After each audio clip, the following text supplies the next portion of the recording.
Yeah, so we've got until 5 o'clock. When you've done the breakout group, what we're going to also ask you to do in your breakouts is, without going into a voting process and drawing up terms of reference for how you choose this person, we'd like you to identify a facilitator, someone who could just feed back from your group the kind of highlights, the headlines of what your group discussed. And we'll do that for each of the breakout group. I think there'll be about 5 breakout groups, depending on who else has joined us. Then after we've just heard those, so we've got a sense of what the conversations have been, we'll just fire it to open questions and just let John kind of field that, and we'll see where that conversation goes. Yeah, so that's where we're starting. Any logistical questions from anybody before I hand over to Keith to introduce John? There have been a couple of questions in the chat about the mural board, Nick. Apparently not everybody's received an email from you about it, and I must say I don't recall having received one myself. Okay, I will double check that. I use the email list that we sent through. Maybe that not everybody's emails is on that email list. So I will take a snapshot of all the participants and I will double check that against my email list and make sure that it goes out again. So if you've not received it, thanks for letting us know. Just to say, it's probably me being dense, but I couldn't see the password on the original email. Very cunningly, in a photo, which is embedded in the email. So if you download pictures, that's Penny showing good cybersecurity of not actually putting the text in so that can be found, but she's now put it in the chat. There you go. Yeah. There's the link to the mural as well, so you wouldn't even need to. If you pop the video link in there as well, Penny, then others would have that. That'll be super. We'll follow it up though to make sure everyone has the details.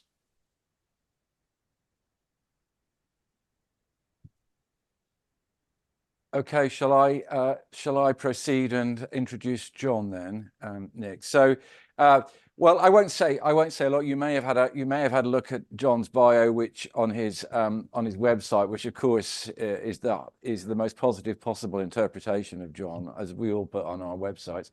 But I've known John for many years. We first met when we were both working as consultants at Telos Partners in Windsor. And we worked together on a number of projects, but notably on a very big transformation project with the Congregation of the Sisters of Nazareth, which is a Roman Catholic religious order specializing in residential care of the aged, with bases in many parts of the world. And we worked together on that for a long time and had a great deal of fun doing so. And we've worked on other projects since. John is also a professor in management and other matters. Management at Loughborough, and he's a professor at UCL as well. He's going to talk to us about organizational cybernetics, which, just to give some context to that phrase, is a kind of organizational area of theorizing, which comes under the what Gareth Morgan, if you're just harking back to my introduction at the first session, regards as one of the coming under the brain image, but it also draws heavily on the open systems concept, in particular something called the viable systems model, developed by, I suppose, the great figure in this thing on this subject in the UK, at least, Stafford Beer. John knew Stafford Beer personally, and so his work, which he tends to talk about as the intelligent organization, builds very much on Stafford's work, and he's going to tell us about it without any further ado from me. So thank you very much for joining us, John. We appreciate you taking this time out to share your thinking with us.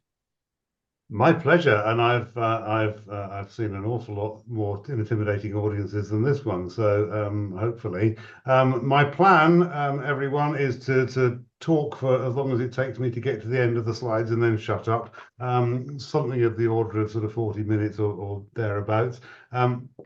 I'm not sure how it's only going to be easy to see raised hands and all that sort of stuff, but if you want to interrupt me and so on, find a way. Otherwise, you'll be on mute and you'll listen. The slides, Keith already has a copy of the slides. I'm very happy for them to be made available, and I'm very happy to have my brains picked either this afternoon or at points in the future, if you feel that would be helpful to you.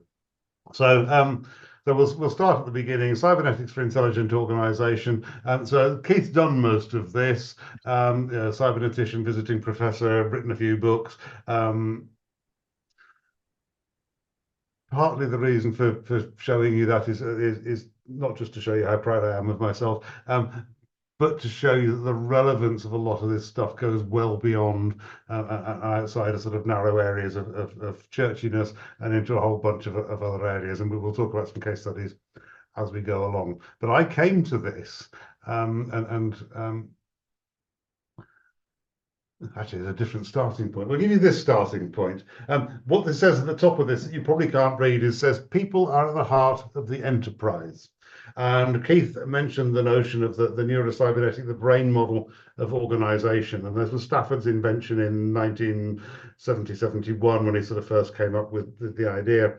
And this particular representation, the very beautiful painting on the left, was inspired by the book I wrote called Intelligent Organization, but actually painted by Annabelle, Keith's wife, for me, and the original hangs in the stairwell in the house here. Because what it's saying, and if you look at it very, very carefully, is that people, and you'll see in the center of the picture there are two heads back to back, are at the heart, and you can see the heart shape in the red line that goes around them, of the enterprise, which is the grey background of the structured square stuff that sits behind it.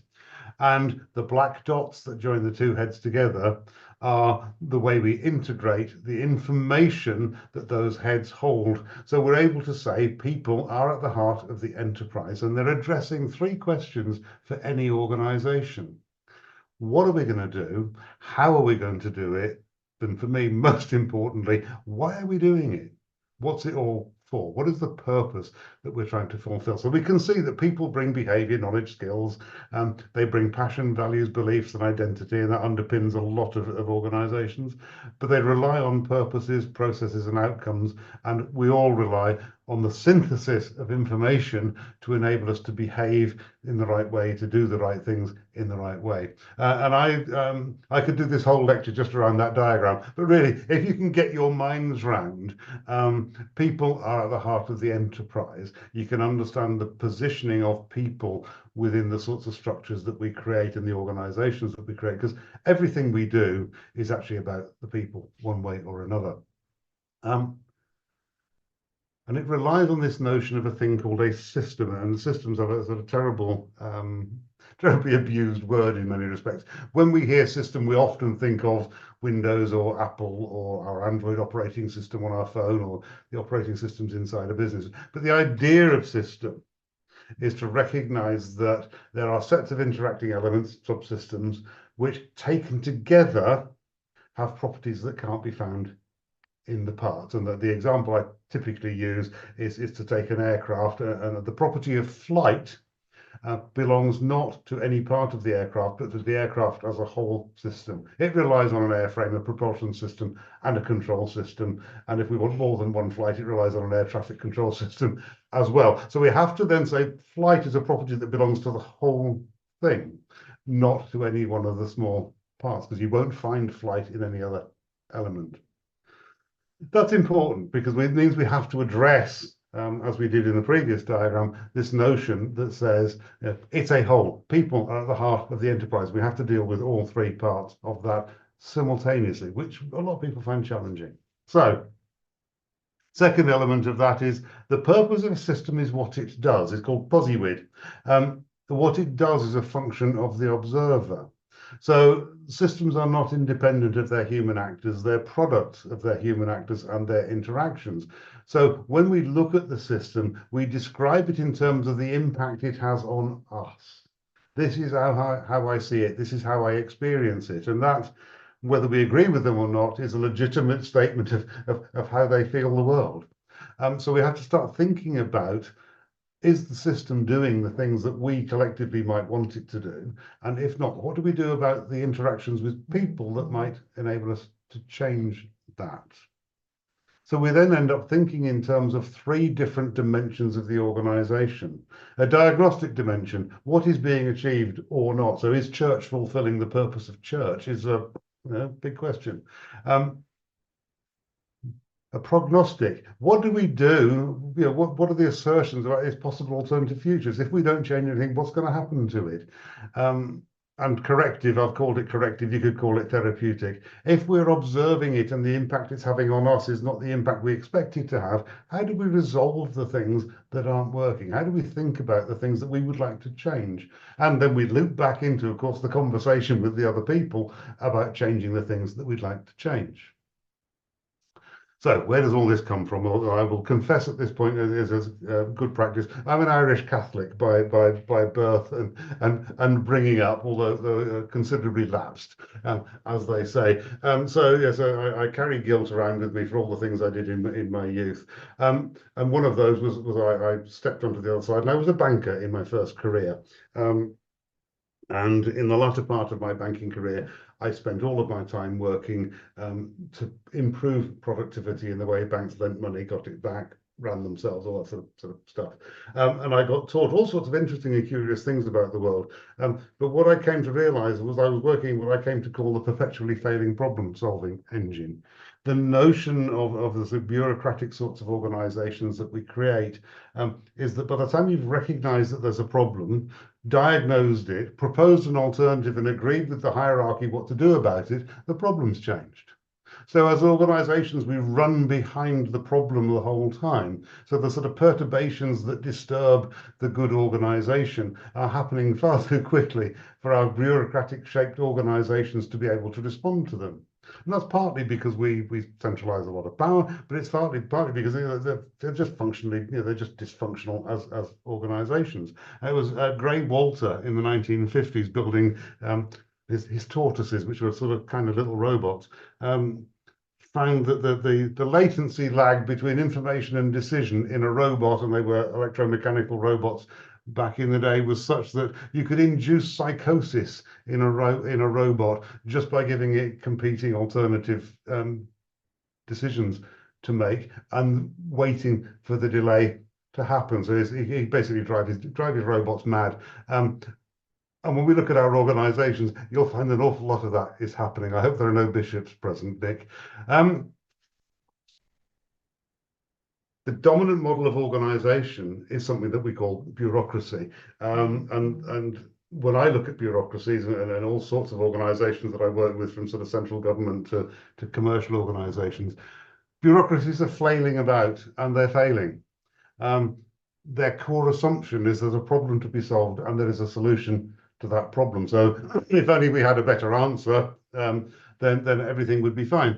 But again, we're back to then the perpetually failing problem-solving engine. The problem is changing faster than we can solve it. The solution that most organizational managers apply is to have more bureaucracy, more centralization, more removal of power from individuals, so that there's a sort of inexorable growth in the bureaucracy, which is not only causes increased lags in decision making, it increases the cost of the organization versus its productivity. It requires more and more resources to sustain itself. And the process, the organizational process, I called it triage, entropy for the physicist amongst you, pumps resources to the highly organized low energy system. So we suck more and more to the center, and the system gets perverted to the ends of certain powerful players within it quite commonly, which is unhelpful as well. And then we pursue this peculiar thing called efficiency, the way we use resources. But efficiency is pursued at the expense of effectiveness. And effectiveness is measured by the extent to which we fulfill the purpose of the organization. But in a bureaucracy, there's no mechanism for having a conversation about purpose. There's no mechanism for challenging, and Keith and I have had this conversation on more than one occasion, what is church for? Is a sort of kind of really big and very interesting and unsolved question as far as we're concerned. But we fit then everything else we do in the organization inside that.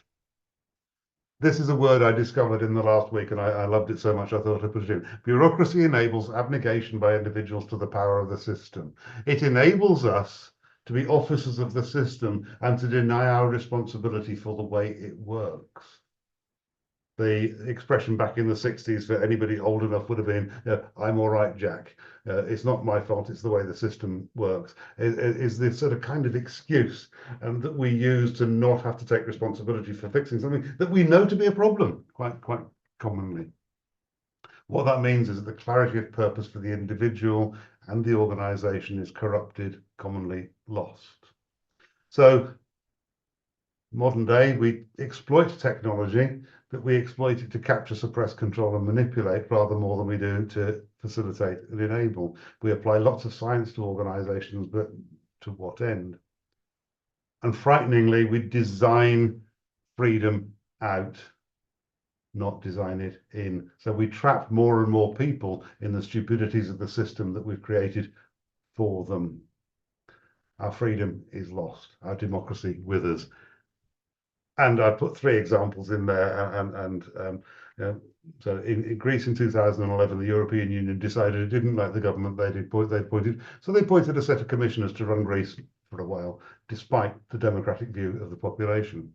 Whether you agree with Brexit or not, the UK Parliament set out to obstruct the Brexit process, despite the will of the people. And in France currently, they've appointed a right-wing prime minister to an electorate that voted for a left-wing government. So there are interesting things that kind of go on in a way that we've lost the sense of what the organisation is for and maybe how it should work. When you talk to people, though, and I do that a lot, and I listen to them strangely from time to time, when you hear people talking, what they're after is they're seeking viability in their world. They want to know that the world is sustainable for themselves, their children, their children's children. We talk about the triple bottom line in organizations. We talk about the circular economy increasingly. And again, for those with a bit of physics, the Gaia hypothesis that describes the world in terms of its ability to survive. Those are the things that people actually seem to be looking for. But we're trying to solve the problems that we have with the same thinking that created it. And as our friend Einstein said, I can't do that. It doesn't work. So we have to think about the world very differently to how we traditionally have done so. So the bureaucratic model, which was so powerful 100 years ago, which was rooted, and it is 100 years since Max Weber published that particular paper, that model no longer holds. It no longer works for our modern organization. So we need to work somewhat differently. And I might argue from my experience of it that the church is sort of quite a good bureaucracy in the sense that it adheres quite nicely to the model of bureaucracy. Viability, though, is emergent. It doesn't sit in any one part. It sits in the interactions of all the people within the organization as a whole. So thinking about organization in terms of viability, my intelligent organization, are about changing the way we think about ourselves and our organizations and how we fit. Our hierarchy, and hierarchy is core to almost everything, even in nature, but it's informational. It is not a Weberian bureaucratic hierarchy. It's one which is rooted in decisions being taken where the information exists, and commonly that exists quite a long way down the organization, or should. The basis of it is that the problem can't be solved. So we have to adapt. We anticipate and prepare or prevent. We respond to and create conditions for the survival of the system. So we're what Russ Aikoff called, we manage messes.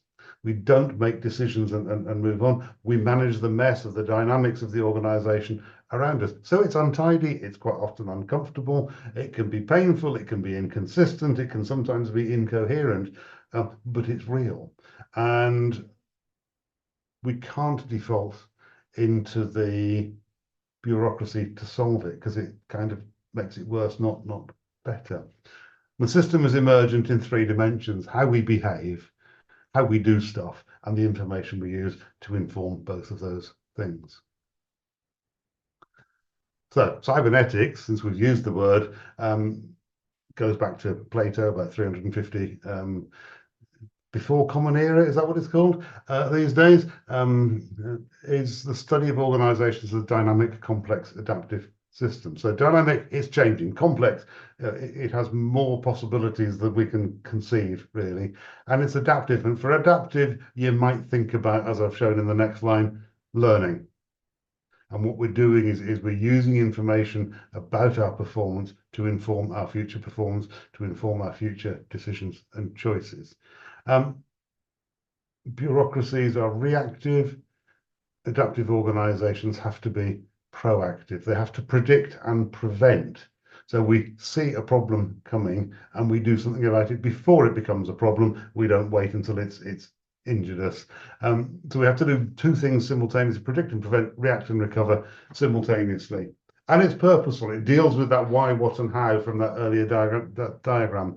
It's about synthesizing people and behavior and process through information. And if there are any economists listening, there's a whole body of economic theory called behavioral economics. Chicago School, if I remember rightly.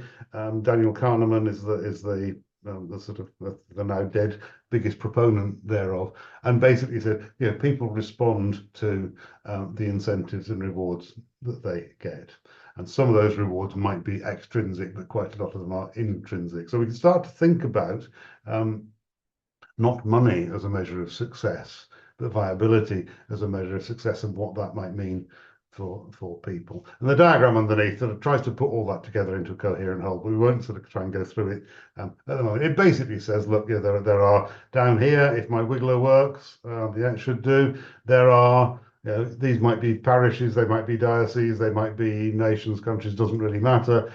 Each of these does some good stuff on its own, but it belongs to a higher order system. And what we're going to focus on is that higher order system that's here. Because what it says about us as leaders, as managers of organizations, is we have to do three things simultaneously. We have to manage the present of our organization. That means we have to deal with the day-to-day delivery of church to our parishioners and the people around us, the communities that we serve. We also have to recognize that in doing that, tomorrow will be different to today. The long-term future is very, very rarely like the present. So we actually have to be anticipating what will happen in our future. And when you do those two things, and you're holding both of those models in your head together, what you get is tension. You get tension between the two. As if I'm doing this now for these reasons, I need to do that tomorrow. And those things might be in conflict with each other. So the third thing we have to do is nurture our identity. We have to create, generate, sustain a sense of self in the organization, an awareness, and we'll call it purpose. What are we here for? What's the why of our organization? Because the why acts to enable us to unlock the tension between what we do now and what we have to do tomorrow, and how those resolve. So the tricky little arrow in the middle here is a sort of three-dimensional conversation with ourselves about how we resolve that tension between our present and our future. If we take that out and represent it in an entirely different way, this was Peter Dudley's work for his PhD in about 2000. Peter said, look, there are three things going on. I've changed the words here. So managing the present is about how we generate current value for current customers, if you like. How do we serve the people that we've got today? How do we engage with those people and deliver to them? The second thing we've got is, what's happening tomorrow? Doesn't matter what it is, but how do we prepare for the church of the future, the 5, 10, 15, 20-year view, maybe, or the parish of the future, which might be 6 weeks, 12 weeks, a year away? And how do we understand what that is for and lock it together into a complex conversation? And we do that through information. And some of that information will be quantitative. It'll be hard numbers. It'll be evaluations and counting. But quite a lot of it is qualitative. It's about people's feelings and beliefs and sense of self and sense of engagement. So as managers, as leaders in this organization, we're synthesizing this quite complex conversation. And the really difficult bit about this is we don't just do that as an organizational leader, as a vicar in a parish, or as a manager within the sort of bureaucracy of the church. But every individual parishioner may be doing that for themselves. Every individual employee is doing that for themselves. So we all have this peculiar trialogue meta system sitting in the middle, where we are trying to manage the tension between our present selves and our future selves. And we do that through having a coherent sense of our purpose as individuals. And we then need to work out how we fit that into the collective organizational behavior that goes with it. So what does it mean to belong becomes quite a big question in that sense. And what we're really doing in terms of generating value is we're kind of saying, over on our left-hand side here, we have a whole bunch of materials, energy, machines, things that we have, resources that we have, that we apply to some sort of work process that generates the outputs of the organization. And that's sort of simple process management type stuff. But the key word in here is behaviors. What are the behaviors that we're bringing to this? What are the behaviors that are coming out of that are emerging from process activity that we engage in? But really importantly, we need to measure the effectiveness of what we're doing, compare what we got with what we wanted, the capability that we thought we had with the actual performance of the organization, and modify the inputs to the next side. So every time we're making a decision, what we're saying is, this is what I want to do. We apply the decision and we do the work. We measure the outcome of doing the work, or we should, and we should then reflect on how well did that go? Did we get what we wanted? And if we didn't, what do we do to adapt the next time we carry out the particular activity, whatever it may be? It doesn't matter, frankly, whether it's a jumble sale or a funeral. You go away at the end and you think, yeah, how did that go? What would I do differently? How would I handle that differently another time? And that's basically good operational improvement in the way that we do the day job. All about doing things better. More interestingly is, how do we manage managing? So we've got an operational improvement loop, if you like, down here, the cybernetic homeostat that says, this is what keeps stuff stable. We put inputs in, we deliver processes and operations, we evaluate how well we did, and we do it better next time. Up here, we need to look at potential. We need to think about, what does better mean? So we need to not just manage the operation, we also need to reflect on our management of managing. How well did we embed the changes that we wanted to make as a result of our activity down here? How did we improve managing as much as how did we improve doing? So down here we're managing doing, up here we're managing. And we rarely think about that. Well, we certainly bureaucracies are very good at performance reporting and all that sort of health and safety compliance and all sorts of other stuff.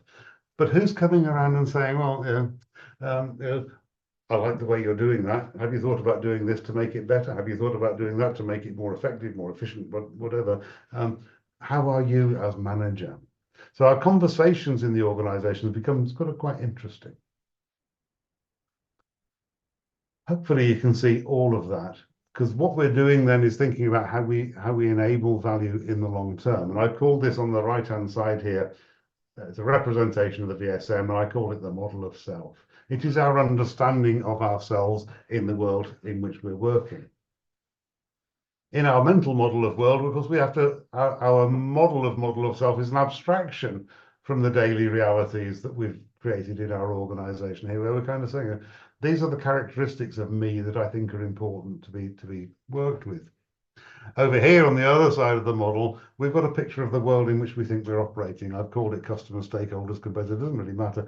These are all the factors in the world outside us that we think are important, and we create a model of the environment and bring in to this piece in the middle a conversation between the world as we think it is internally, the world as we think it is externally, and a decision space, a simulation where we're trying to think about a better way of doing things tomorrow. And out of that become operational decisions which we feed back into the organization to change the stuff that we do. So this is the mental conversation that on the odd occasions when I pick up a guitar these days, which is not as often as it should be, and I play it and I listen to the way I'm playing it and I modify the way I use my hands so that I get the note better next time, or I get the timing better. Simple improvement stuff. At a higher level, we do a lot of learning by learning not to get it wrong, by learning not to make mistakes. So we don't learn to walk, we learn to not fall over. Learning can be defined in the negative rather than the positive. So we don't acquire stuff, we discard things that don't work. And that's sort of quite an interesting strategy. If you're finding things don't work for you, well, just stop doing them. It's sort of quite an interesting way to work. So we call that enabling value. And that's maybe about doing better things.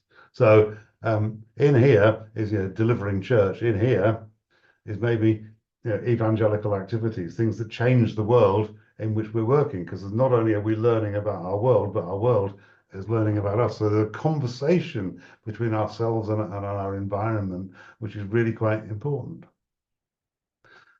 In order to understand how that all works, and Keith will wince at this probably, but down here in the bottom left-hand side, what we're saying is our capabilities, our statement of what we intended to do. Given these resources, given these activities, this is what we want to achieve. And down here, where it says actual, what we're doing is measuring the gap between what we said we wanted to do and what actually happened. And in conventional terms, we can call that productivity. How well did we use the resources we made available to do things? And our managerial activity at the local level is to improve, as in reduce the gap between what we said and what we did, very, very simply. Up here, we're exploring latency. We're exploring the opportunity to do even better. So we're taking our current capability and saying, if we moved our resources around, if we did things differently, what could we achieve? So down here, we're looking at doing things better. Up here, we're doing it better things. And up here, where we divide those two into each other, what we're measuring is the extent to which the organization fulfilled the purposes we set out for it, the extent to which we as individuals are performing against our individual objectives. And the ability to improve that sits in understanding how we might improve process at two different levels: doing and managing doing. You can, of course, put all that together in a very complicated model where you join all those sums together, and that's sort of a horrific thing to do, but we do that for large organizations because it's, again, synthesizing all the different aspects of the organization, in which all the different dimensions in which you're trying to measure and understand performance have to be brought together in this statement that says, this is what we did, this is what we said we were going to do. Here is a measure of our adaptiveness, our ability to be ourselves. Is probably the best way of describing that. So to what extent, and you laugh about it occasionally on Twitter, you get people sort of, a dog living its best life. So this is a measure of the extent to which we are living our best lives as people.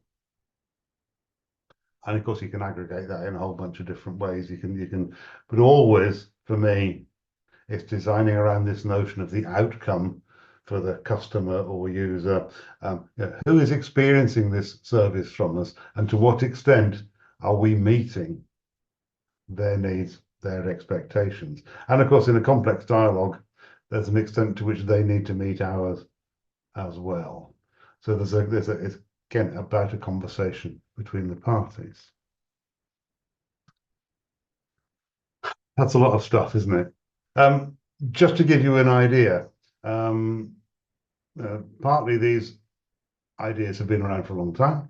The very, very early definition of cybernetics was by Plato in 348, and he used it to describe philosophically the act of steering the ship of state.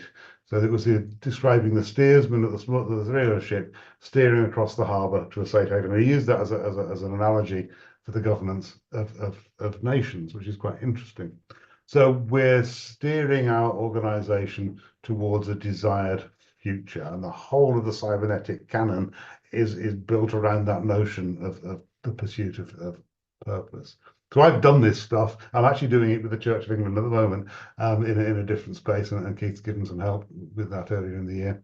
But I've used it with the Treasury. I'm looking at infrastructure investment. The Sisters of Nazareth Keith talked about, an organisation of 300 religious women in, I think it's 35 different locations in 7 countries, challenged by the way the world around them had changed massively over a 15, 20, 25-year period, to the point where the survival of the organization as an order was threatened.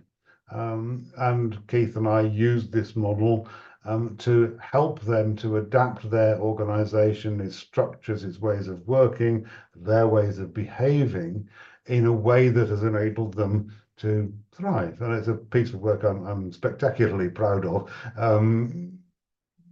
because it's given their whole organization a new lease of life. In a completely different domain, I'm working with Network Rail, building an understanding of how changes in the weather impacts their assets and how their assets affect train performance. It's about using information to give better information to them to make better decisions about train running. Very, very simply. The NHS, we're looking at diagnostic processes for complex disorders. How do doctors use information to diagnose? Is a really interesting question. How do they learn then from experience and embed that? And social housing and mushroom farming, also other peculiar places. And the question I want to end with, which sort of feeds to partly to invite you to throw some questions at me, should you wish, but also I think feeds into your subsequent discussions, is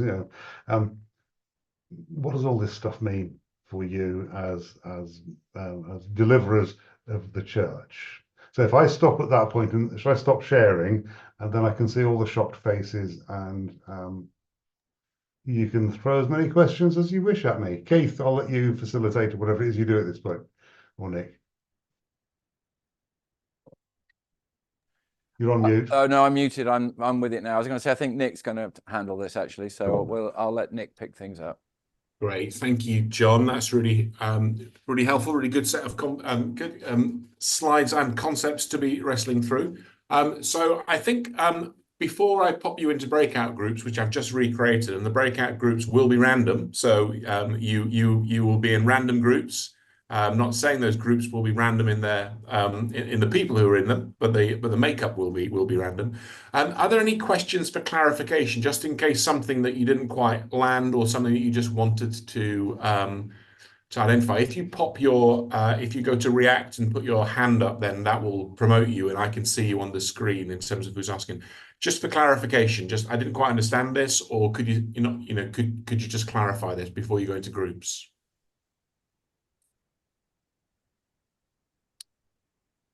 Jonathan.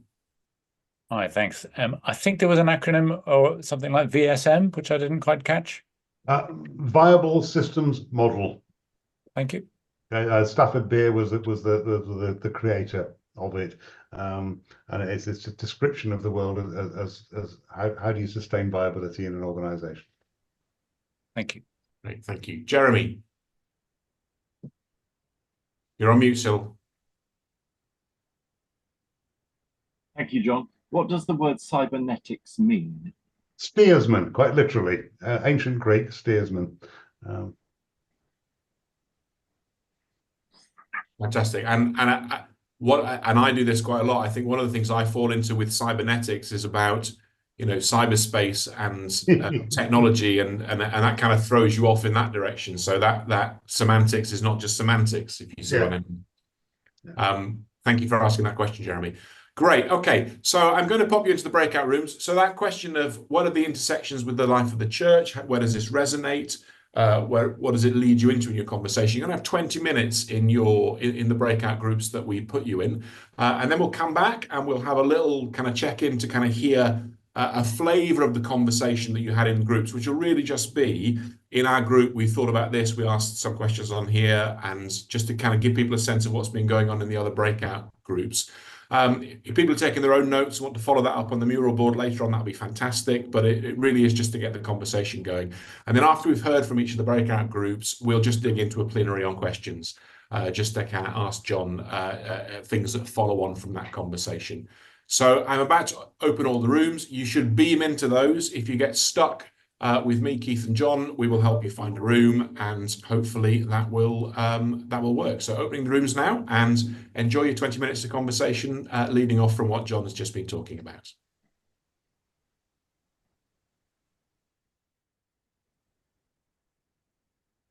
Fantastic. Well, welcome back, everybody. I'm assuming we've not lost anybody, although we'll find that out in a moment, and that hopefully you had a good conversation in your 20 minutes out in your breakup. So people who know the job I'm in will know where that little Freudian slip comes from. In the breakout rooms that you have been involved in. So we'll just go via the different rooms and just ask someone from that little group just to say in a couple of minutes, no more than a couple of minutes, just the kind of territory that you roamed around. And then when we've all had a listen into that and captured it in our recording, we'll then just throw the virtual screen open for people to fire some questions at John. It could be teasing out more or could just be developing an idea that you've had from your group. And we will finish by 5. We'll come to a close just before that, just have a moment of kind of quiet and reflection. Be asking you to just have a moment of quiet to think through the question, how might you apply this to your own practice, or what area of my current work does this just give me some pause for thought on? And then we'll close with a short prayer. But let's start with room 1, which was Doug, Chaplain, Jonathan, Kimber, and Penny Pullen. So just one of you just say, what is it that you began to talk about just in a couple of minutes? They ganged up on me, so I'll do that. And 3 headings. One thing we really liked as a helpful question was about comparing what the system is actually producing in some sense with what we think it should be producing, what we would love it to produce. That we could see mileage in that question. Secondly, around the notion of purpose, and especially the early statement, the purpose of the system is what it does. And I think that gave us pause for thought. And is that really what it? Not quite sure that that's exactly what was meant, but that's what we heard. So, for instance, is the purpose of the prison system to cement reoffending rates, etc.?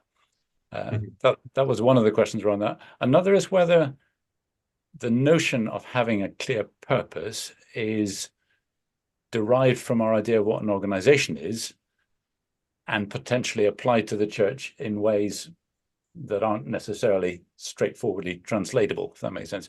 Big questions around there. Singleness of purpose, organization in church. And then thirdly, related to that, and some of the early language felt very organic about synthesis, people, heart, desire. But some of the later sections felt more mechanistic in a way that we weren't quite. Yeah, there seemed to be quite a transition there, and the relationship between the organic and feeling more mechanistic. Those again gave us pause for consideration. Brilliant. So that we keep on time, I'll give John a chance to respond to any of those. I've seen him scribbling away. You may pick out some of those, or you may bring them back as questions. But just so we hear from each group, we'll go through them all together and then invite John to make a comment before we throw him to the lions, as it were. So room 2 was Jeremy, Joe, Nigel, and Tom. So one of you to just surface what you said in your group, please.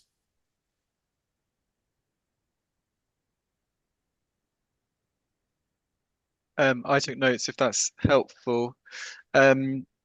We also talked a fair amount about that idea of purpose and what that looks like and means. Is it that thing that is a purpose, is what it's, the system is what it does, and is something that is therefore observed?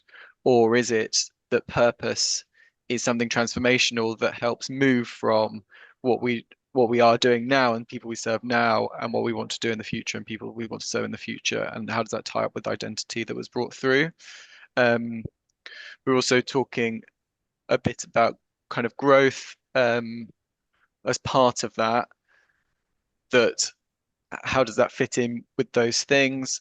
Is growth about just the kind of numerical bit, or also kind of some of the spiritual growth, and that churches can be really proud of what they're achieving already because of the spiritual growth that people can experience from them. And then we didn't quite get there, but I wondered as well if we were going to start thinking about that kind of question of viability and sustainability, and what is that actually what we're after as a church, and is it more than that we really want to be seeing beyond just existing and kind of existing permanently? And then, yeah, the question of, is there a kind of unified purpose for the church as a whole? Can we name that? And how necessary is that for this model to fit with the church as a system? Brilliant. Thank you, Tom. That's really helpful. So Dan, Julie, Mark, and Peter were in room 3. So if one of you could give us a brief snapshot of what you mentioned, that'd be really, really helpful. I'll go. Unfortunately, I came in late to the whole webinar, but we wrestled a little bit about how to apply it to our individual contexts. And the 4 of us were from quite different contexts. So I think we were thinking through how to do that.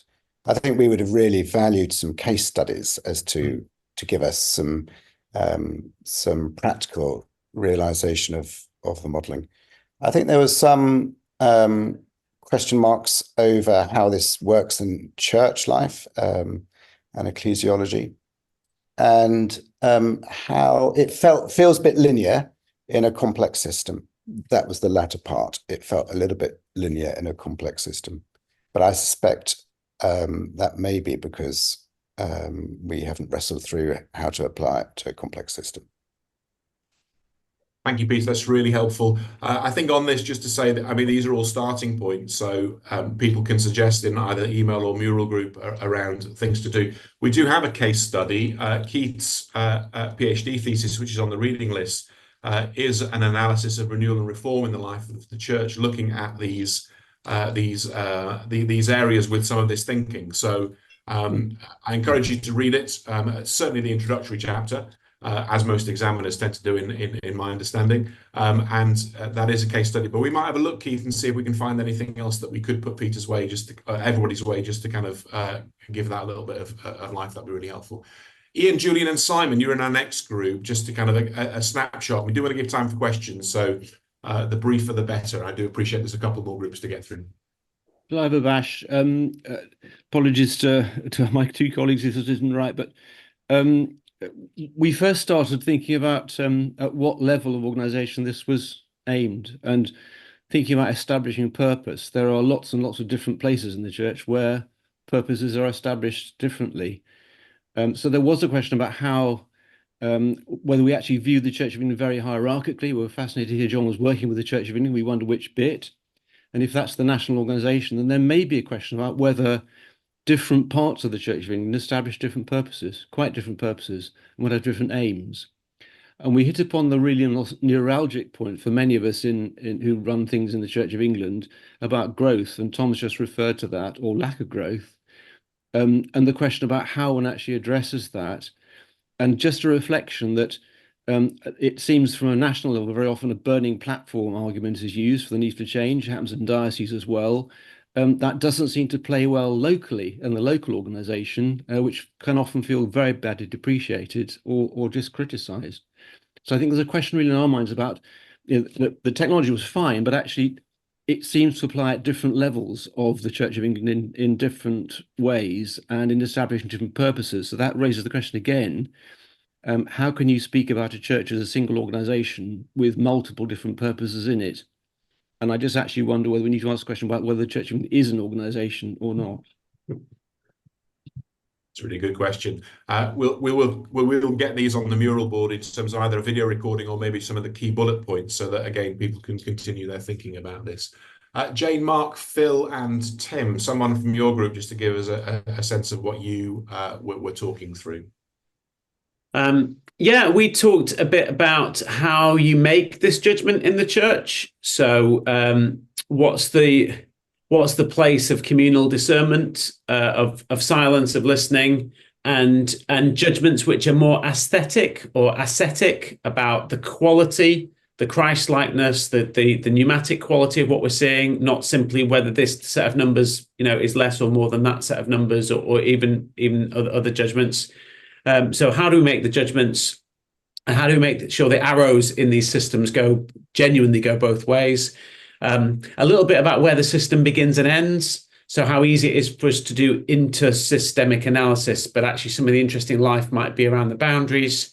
And lastly, again, agreeing with what other people have said, a real sense that the interesting thing is what would this look like in practice? And we did think one example might be reverse mentoring with young people. So not making sure that listening is taking place and we're hearing, and that the information transfer, which is not based on a hierarchy. I'm fascinated in what that might mean in the Church of England.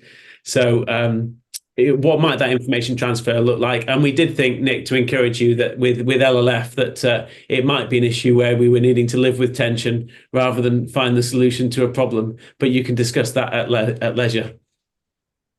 Indeed, at leisure would not probably be the framing I would use, but I take the and it is an encouragement. Amy, Dudley, and Mandy, the things that you might have come up with in your group.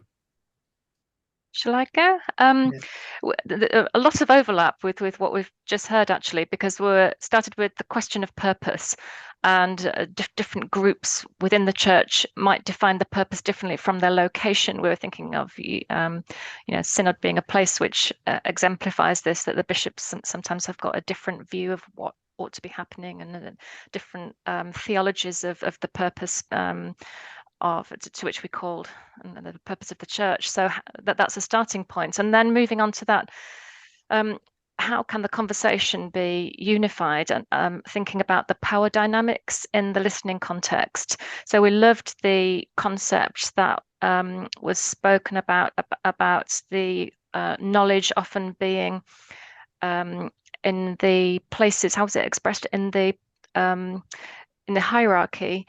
You've got to look at all the different levels in order to access where the information is. But we were thinking of how can you remove boundaries to power dynamics that disable those voices. Very, very much just the conversation that we've just been having, actually. And then one other question about the distinctives from other organisations as a church. That where is the difference that it makes to have our own vision and our purpose of something that is so beyond ourselves, that is distinctive, and that we're porous, aren't we? So because it's beyond the organisation doesn't mean that are the walls of the organisation, because of course the work of the Spirit in the world out there might mean that there is actually information and activity and resources, that everything is porous. So where does that affect the diagrams in terms of church being very distinct from other kinds of organisations?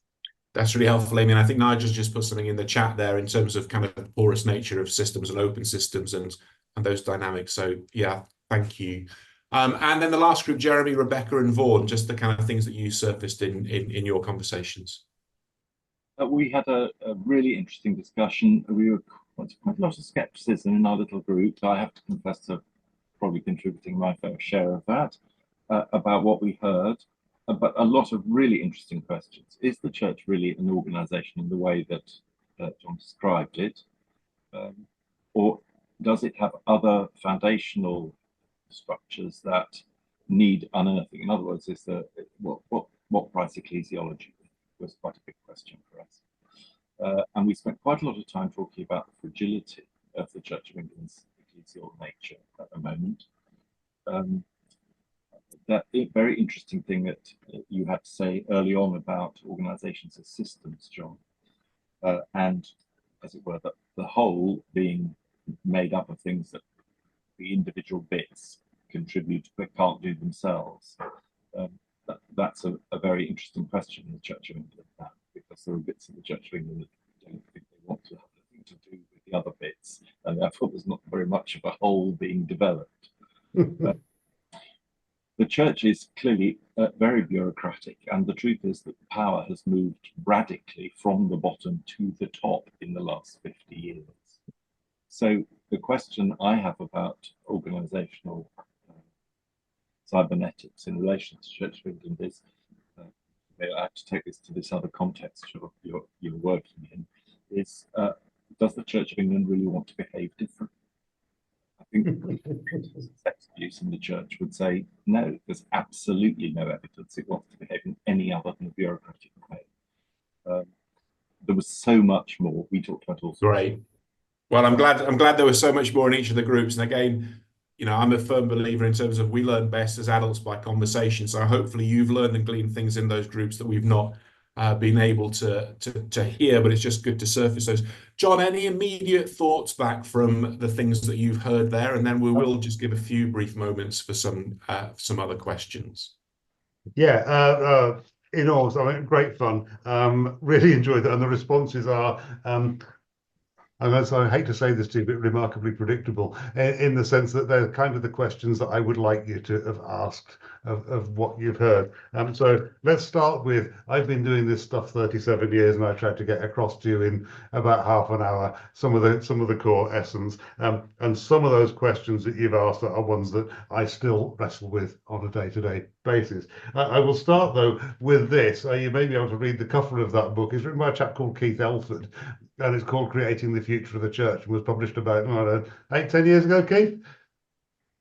Something like that. And this was sort of Keith's first venture into formally articulating his thinking about the sort of space that we're in. So that might be worth a look, because it'll point at some of the same questions as much as anything else. POSIWID, the purpose of the system is what it does, and what it does is defined by the person that observes it. And that's a sort of a deliberately and provocative thing, because what it forces us to do is confront the notion of ownership of purpose. So and I will characterize it as an organization. If we choose to treat the Church of England as an organization, then in one sense there's that formal bureaucracy, bureaucratic structures, delegation of powers, and that horrible, Jeremy, I quite agree with you, gross centralization, dysfunctional centralization of activity that pulls more and more towards the center. And I did talk about that sort of inexorable growth in the sort of first part. The good news is it doesn't apply just to the Church of England. Every damned organization is like it and needs to address it. A core principle of cybernetics is that we need to have as much autonomy as is consistent with cohesion of the system. So actually, the freedom of a parish to be itself, for example, within a diocese, within the church as a whole, is a kind of recursive organizing structure that says, for me, and my interpretation of this, not how much freedom does a parish need, but how much constraint is it legitimate to put on it. It's asking the question in a very, very different way. So as much autonomy as is consistent with cohesion of the system says, you can pretty much do what you like as long as you remain an Anglican church. If you cease to sort of follow the tenets of Anglican faith or the Church of England, then we might want to be asking questions. And Jonathan, picking up that thread as it comes, great question. That's the point of the discussion. We need to be picking up and kind of saying, well, this isn't about a power dynamic that says, I'm right, you're wrong, this is right, that's wrong. It's about the conversation that members of the church need to have with themselves and with each other about how they collectively and individually want to evolve it.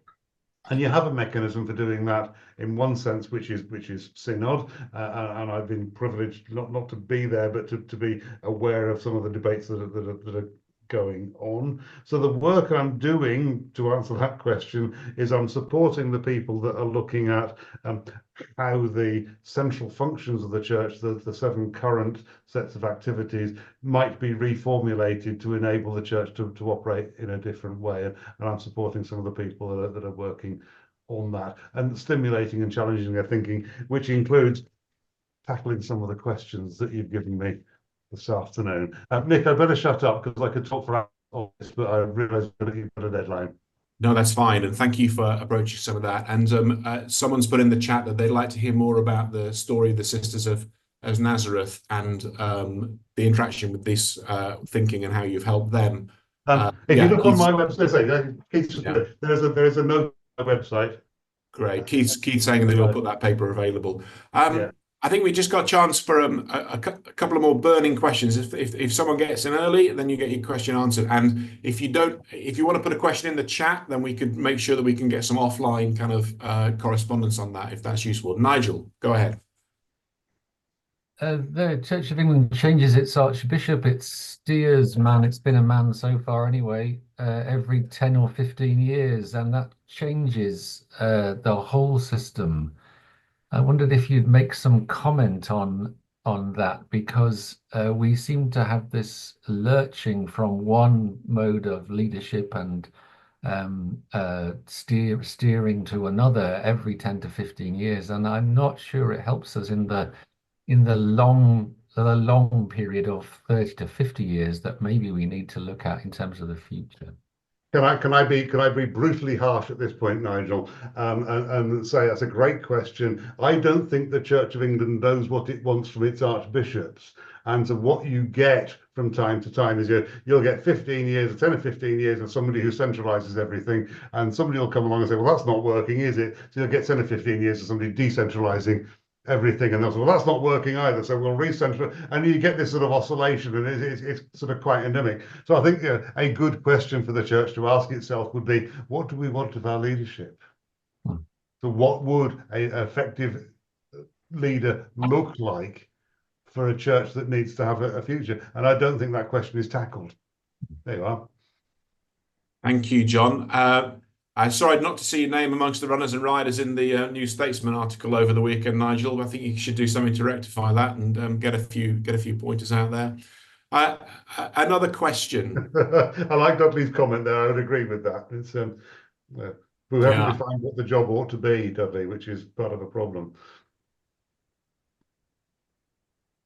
I mean, I suggest, I mean, one of the things I might throw into the conversation is it picks up a little bit on something that Jonathan was saying earlier as well, is that we don't seem to have, it's not just that maybe we don't want to ask the questions, or maybe we don't want to address these bigger questions.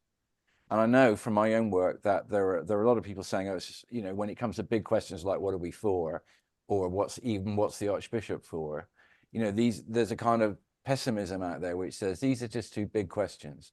We can't deal with them, and you know, it'll only break us apart if we try it, or it'll take forever or something. And whether or not those things are true, that said a lot. But I think also it isn't obvious where or who might a context exist for that kind of conversation, except a kind of relatively private initiative like the one we're involved in here now. I mean, maybe the lack of the context or the mechanism reflects a lack of will. I don't know, but I mean, synod is a very poor vehicle for that kind of conversation, it would appear. You might say that. I couldn't possibly comment. Thank you all. We've pressed up against time. If you want to drop us a question, if you will recirculate the details of the mural board to everybody to make sure that Evensong is hard to stop. Where does Evensong fit in the system? That would be a theological reflection. I'd like an answer on, Mandy. That would be really helpful. I actually personally think more Evensong would do us a lot of good in terms of those pauses and times. So just a moment before we close, just to ask this question, which is really, how might this impinge on your practice today? So let's just take a moment of quiet, just to drop yourself a little note. It could be something that's been said. It could be something that's just been ruminating in your own mind. It could be something that's come up in the conversation. We'll just give you a moment to think about that and to write that down, and then I will close with a brief prayer.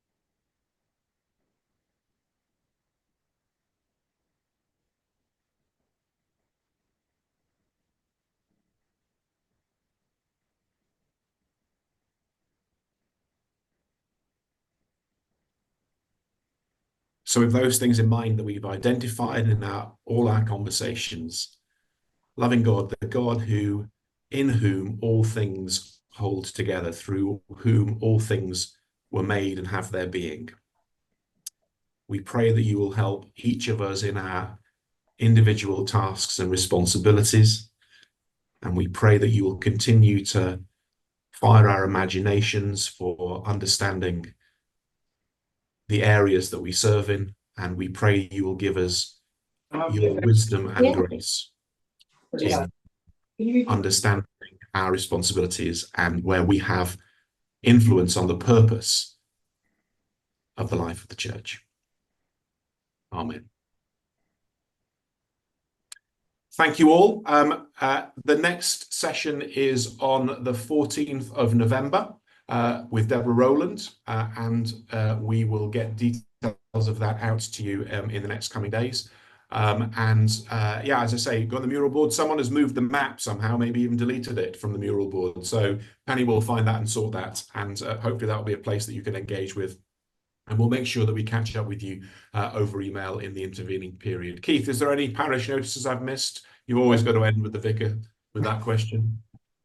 I don't think so. Thank you all very much for coming. It's great to see you all. Great. And yeah, terrific. And thank you very much, John. Do whatever appropriate Zoom wave is appropriate to say thank you. And thank you, everybody. Thanks a lot. Good night. Take care. Bye-bye. Bye, everyone.